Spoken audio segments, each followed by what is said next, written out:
혹시 여러분은 그릇을 깨트려 보신 적이 있으십니까? 실수로 깨트릴 수도 있겠죠. 실수가 아니라 일부러 깨트렸다면 그것은 아마 좋은 마음에서 그렇게 하지는 않았을 것입니다. 뭔가 마음속에 깊은 실망과 분노가 일어났을 때 과격하지만 그릇을 깨트리는 행동을 가끔씩 보게 됩니다. 하나님께서 예레미야에게 그릇을 깨트리는 퍼포먼스를 하게 하십니다. 토기장이의 집에 다녀오라 말씀하셨었죠? 그것을 통하여 비유를 말씀하신 하나님, 이번에는 그 토기장이에게 그릇을 사서 어떤 곳으로 가라 하십니다. 혼자 가지 말라 하십니다. 백성의 관리들 그리고 제사장의 몇몇 어른들과 함께 가라 하십니다. 장소는 흰놈의 아들 골짜기입니다. 예루살렘은 시온산 위에 건축된 도시인데요. 그 동쪽에는 기드론 골짜기라고 하는 계곡이 있습니다. 기드론 골짜기 건너편에 우리가 잘 아는 겟세마네 동산이 있죠. 시온산이 남쪽에는 흰놈의 골짜기라고 하는 남쪽 골짜기가 있습니다. 그곳에는 주로 쓰레기 소각장이 있었다고 합니다.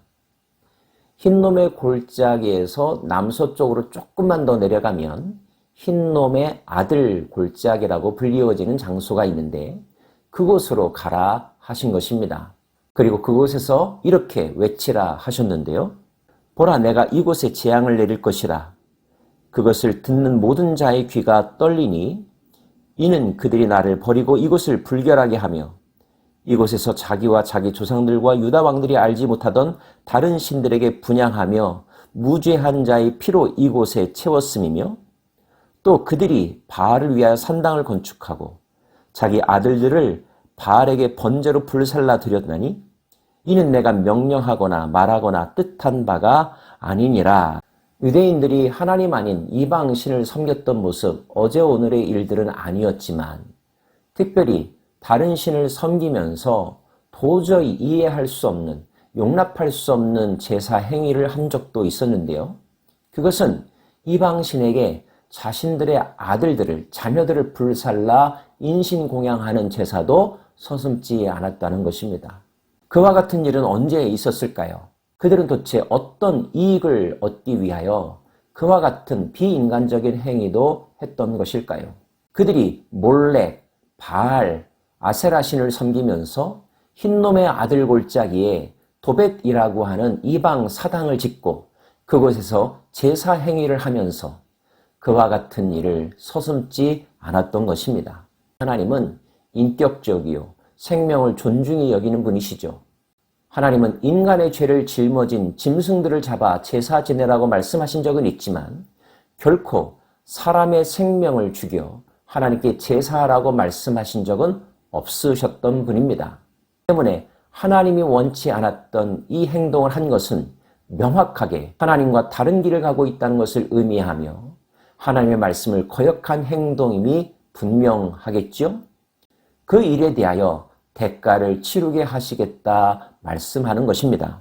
그러므로 보라, 다시는 이곳을 도벳이나 흰놈의 아들의 골짜기라 부르지 아니하고 오직 죽임의 골짜기라 부르는 날이 이를 것이라 여호와의 말이니라.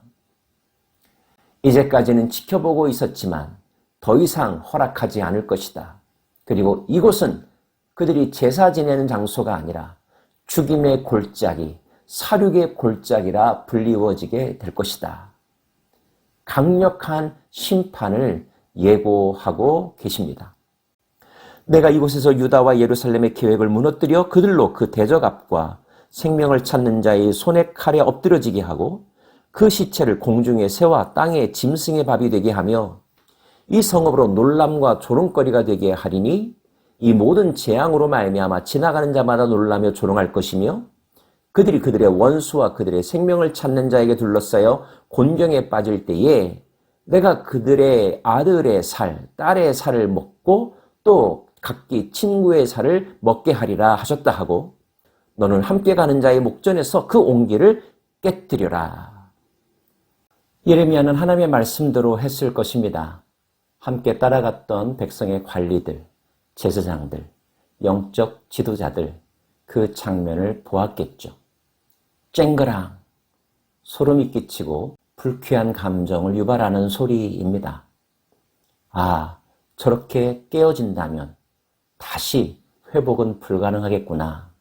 저절로 그런 생각을 하게 되겠죠?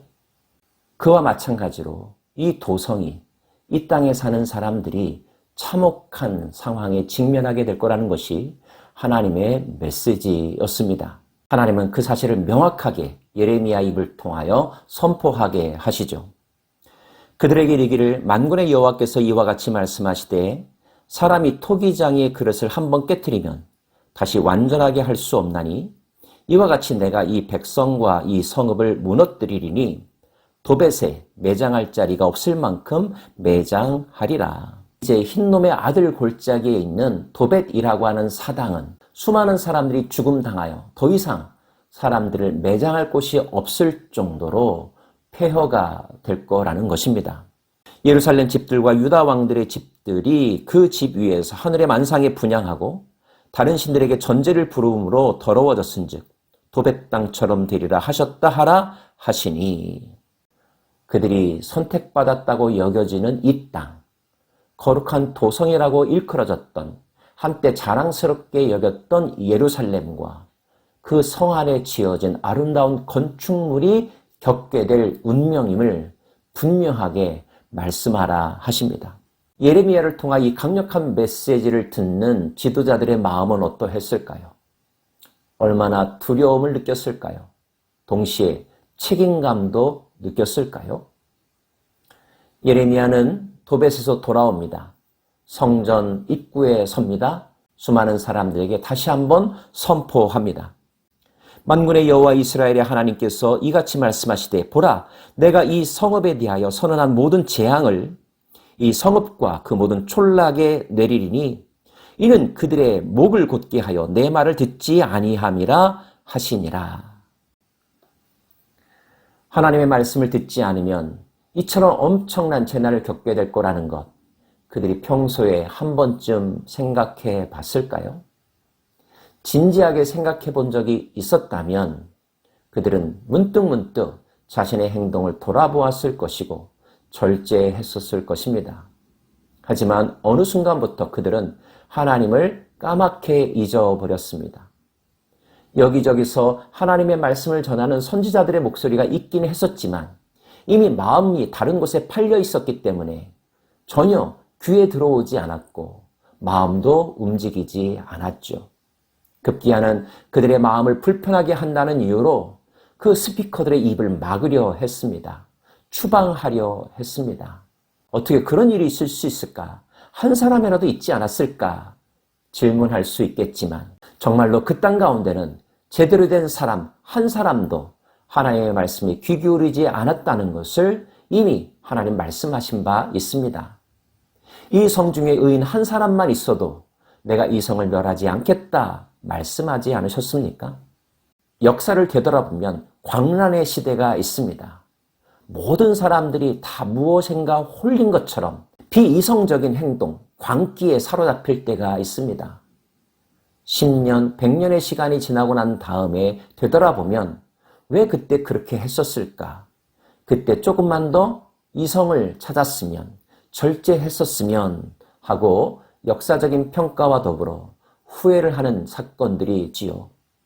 그러나 때에 지나 후회하는 사람은 그 모습만이 더욱더 처량할 뿐입니다.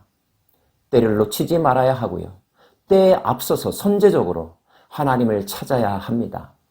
매일매일 말씀을 묵상하는 일, 말씀으로 자신의 삶을 비추어 보고 반성하며 회개하며 선한 길을 향하여 노력하는 일, 자신의 노력만으로 되지 않는다는 것을 인정하면서 성령님의 도우심을 구하는 일, 영적인 사람들과 함께하는 일, 하나님의 말씀이 선포되어지고 하나님을 예배하는 장소에 참여하는 일, 결코 소홀히 해서는 안 될 것입니다. 그것이 선택이냐고요? 선택이라 생각하는 것조차 사치스러운 생각입니다. 죽기 싫다면, 멸망하지 않으려면 반드시 해야 할 일이 하나님을 바라보는 일이며 하나님께 나아가는 일인 것을. 순종이 어렵다고요? 순종할까 말까 고민하는 순간은 너무너무 어렵습니다. 그러나 순종을 향하여 한 걸음 발을 내디디면, 손을 뻗치면 순종은 결코 어렵지 않답니다. 기도하십시다.